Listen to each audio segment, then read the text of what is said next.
I'm Paul DeGarabedian, Senior Media Analyst for Comscore, and today I'm going to do something a little different. I want to look at vinyl album soundtracks. One of my favorite genres of music is the movie soundtrack. I love vinyl albums. Everyone who knows me knows this. I'm just going to go through a partial sampling of my vinyl collection. I've got them lumped into some sort of categories. For instance, we're going to talk about Henry Mancini, obviously one of the premier movie soundtrack creators, just an incredible composer. This is a movie called The Party. If you haven't seen this, it's a very unusual film. Blake Edwards, who also directed Peter Sellers in the Pink Panther movies, directed this. It's an unusual film, very interesting, very avant-garde, but a great soundtrack. So that's Henry Mancini, Peter Sellers in The Party. You got to check this out. Now, of course, no discussion of Henry Mancini would be complete without talking about perhaps his most famous work, The Pink Panther. Great movie, pretty incredible. Another Peter Sellers extravaganza. Just a great film. Peter Sellers as Inspector Clouseau, as noted on the back, and Blake Edwards directing. A great movie starring David Niven, Peter Sellers, of course, Robert Wagner, and Capucine is also in this movie. And Mancini created a lot of songs that were Academy Award nominated or won Academy Awards. And Moon River is one that we all know. Gigi, Days of Wine and Roses, go look that one up. It's really great. Mona Lisa, other great tunes. So that's a little bit of one of my personal favorites. Henry Mancini, just an incredible composer. Now, moving on to someone who really, I think, picks some of the greatest music for his films, Quentin Tarantino. I have a hand-signed copy of the Once Upon a Time in Hollywood soundtrack, and this one was signed personally by Quentin Tarantino at Amoeba Records, and I was lucky enough to get one of these on eBay. I found out about it too late.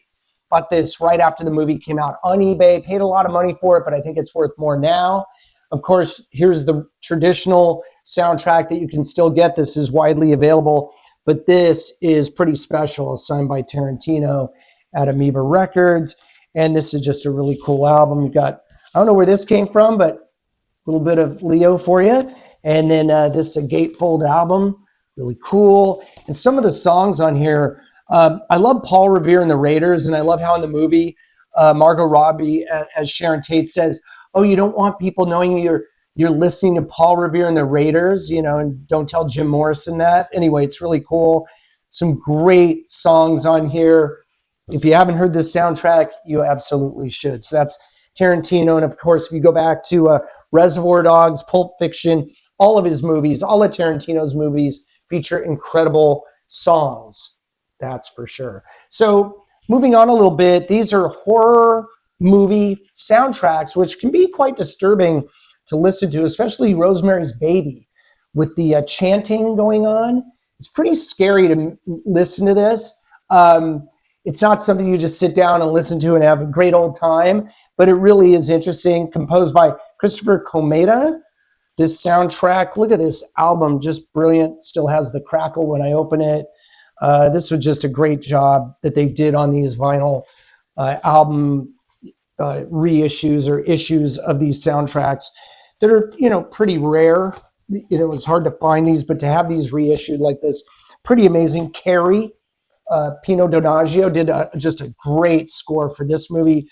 Sissy Spacek, of course, and look at that. Pretty creepy in there. William Catt was in the movie, the greatest American hero, was also in that film. Brian De Palma directing, of course, and this film, it deserves to be watched over and over again. Roman Polanski directing, Mia Farrow, John Cassavetes, Ruth Gordon, by the way, is one of the creepy neighbors. She's always great, and we'll get to Ruth Gordon a little bit later with another album. This is Last Night in Soho, Edgar Wright. As you know, if you've seen Baby Driver, that he directed a lot of great music in that. I know that after I saw that movie, after I saw Baby Driver, I started really going deep into the catalog of all the artists that were on that soundtrack. Some really cool songs, unusual songs that I had never heard before, like Neat, Neat, Neat, which is a great song. And then here's the gatefold here. And of course, Anya Taylor-Joy was just great in the movie. Everyone was great in this film. If you haven't seen it, it's fantastic. And it's a great, it has a lot of great songs on it. A World Without Love, performed by Peter and Gordon. And actually, Paul McCartney wrote that song. A lot of great stuff by the Graham Bond Organization, which I believe Ginger Baker played drums in that before he joined Cream. Some really cool stuff on this. I just love this. Happy House is a standout by Susie and the Banshees. And Anya Taylor-Joy sings Downtown, which is a great song. And wow, just another great example of a great filmmaker like Tarantino putting a lot of great songs in his movie, songs that even if you think you're a music buff and you know everything, you're going to find songs on there you've never heard before, and that's really cool. This is a cool one. This is the Oppenheimer soundtrack, and this one's notable because it has an obi, the sash that goes over it, and really it's a triple fold album. It's kind of cumbersome, and it's on like nuclear orange vinyl, which is really cool. And check this out. This is really awesome. So it's on like nuclear orange vinyl. Very, very cool. Got to show the proper respect. Put everything back in the sleeves, and it comes with a book as well, which is really awesome. And that's the thing about vinyl. You get all this tactile, interactive material. It's not in the virtual world. It's right here in your hands. And I think Nolan appreciates that more than anyone, always wanting to shoot on film and have people see movies in the movie theater. Now, moving on to a couple interesting ones. This is cool because, again, this is like a triple album of James Bond, the best of James Bond, John Barry being a standout. If you look at the artists that have played on the Bond soundtrack, and I know the Broccolis vet the artists that they have perform on the Bond soundtracks, and meaning mainly the themes of these films. So you have the John Barry Orchestra. Diamonds Are Forever is one of my favorite songs. I remember seeing that movie, I think in 1971 when I was 10 years old. And Shirley Bassey, who sang Goldfinger, and reportedly at the end of that long note at the end, she passed out or fainted after that because she was singing with all her heart and all her lung capacity on that. And at the end of Diamonds Are Forever, huge crescendo at the end of her voice. Tina Turner, Sheryl Crow, Garbage, Madonna, Chris Cornell, if you recall, did a great one, You Know My Name. That was a terrific opening credits song for that movie. Skyfall, Adele did a great job on that. Anyway, this is really cool. Billie Eilish, Sam Smith, Jack White did Another Way to Die for a Bond film. That was a song he contributed. That was the opening credits song. Anyway, really cool. This was limited edition, limited to 1,120 copies. I have number 1,108.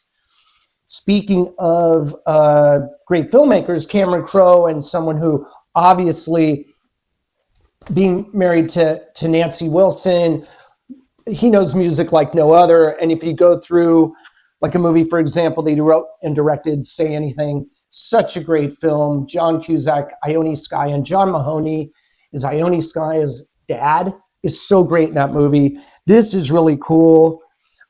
This has so much material in it, extra items that come with it.